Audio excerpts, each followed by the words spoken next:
want the inside scoop of lies, corruption, and government scandals, well, you're in the right place. It's the Mr.X Files with John Mutton.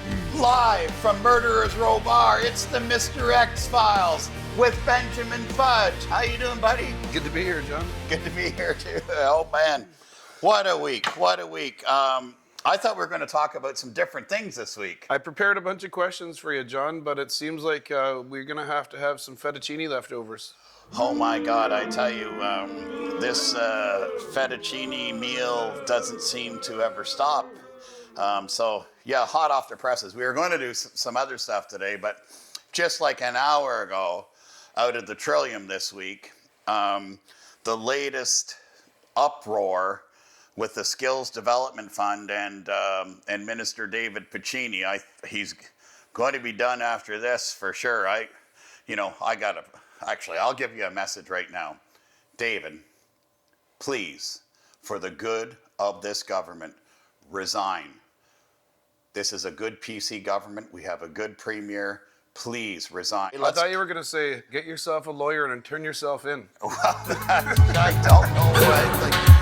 So this is what's happening. So we're all talking about the Skills Development Fund and the billions of dollars that are out there and the millions that have been spent on those applications that were lower than average. So one of the companies that, it's funny because it's tied into our podcast. One of the companies that we talked about was this Get Ahead company that's owned by Keel Digital Solutions. And that day that John Woodward was here from CTV News, he actually went up to the director, Peter Zacharow's parents' house here to ask about those Maple Leaf hockey tickets that the minister and Peter Zacharow Jr. were sitting at, where the minister said that he paid for those tickets, but it's also since being made apparent that they're the family's season's tickets. So did he pay for them? Doubt it. Anyway, so Get Ahead, Keel Digital Solutions, Peter Zacharow, director,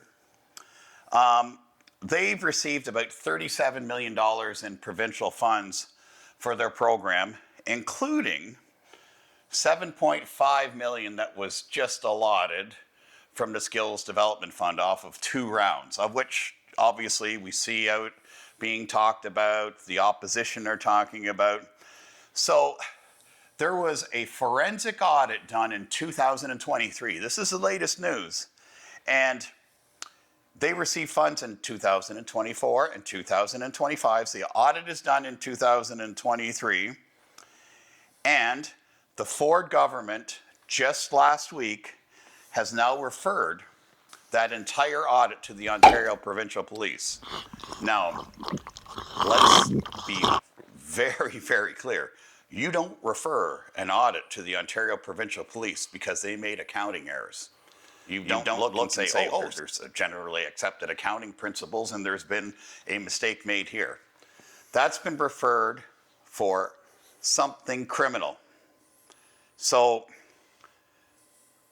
with Piccini, when they received their first allotment of funds from the Minister of Colleges and University, he was the associate minister there.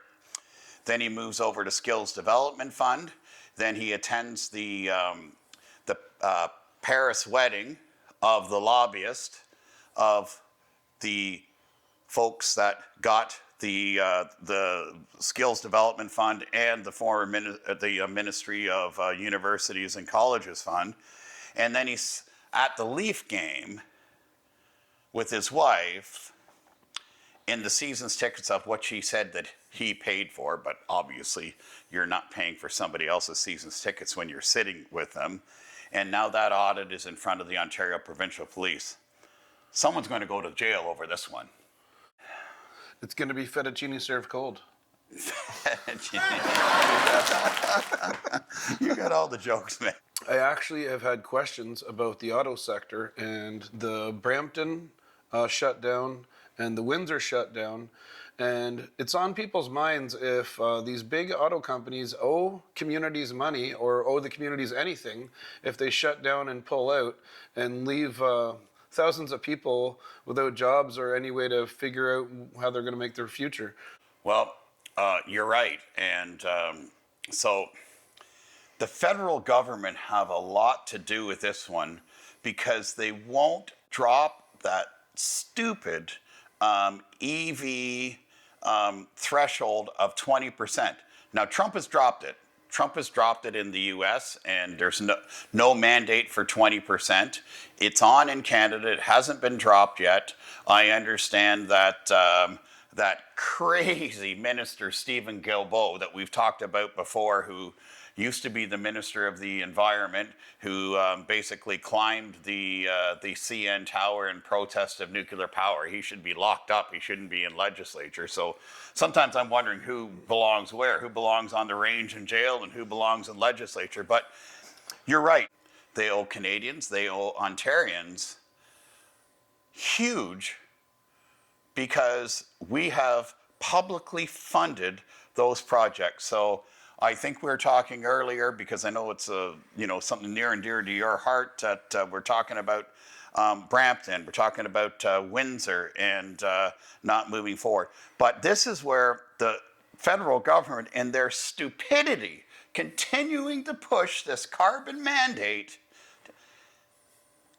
are screwing the automotive economy. Obviously, we know that Donald Trump is doing everything he can with the tariffs to bolster the automotive economy of the United States. Wouldn't it be nice to hear that our Prime Minister was trying to bolster the economy of Canada by doing something? Why would we force the auto manufacturers to produce them if nobody's buying them? Well, you're right. And the only thing that explains it to me is that the idiot that's pushing this, Stephen Guilbeault, like, let's face it, the whole creation of this 20% is on his back when he was environment minister. And this is a guy that used to do environmental stunts and was arrested for it, climbing the CN Tower, as I mentioned earlier. He is a guy that is almost single-handedly responsible for this automotive mandate of 20% EV that no one's buying. Okay, what I find interesting, John, is that these scandals just keep happening over and over and over, and it seems to be the same players.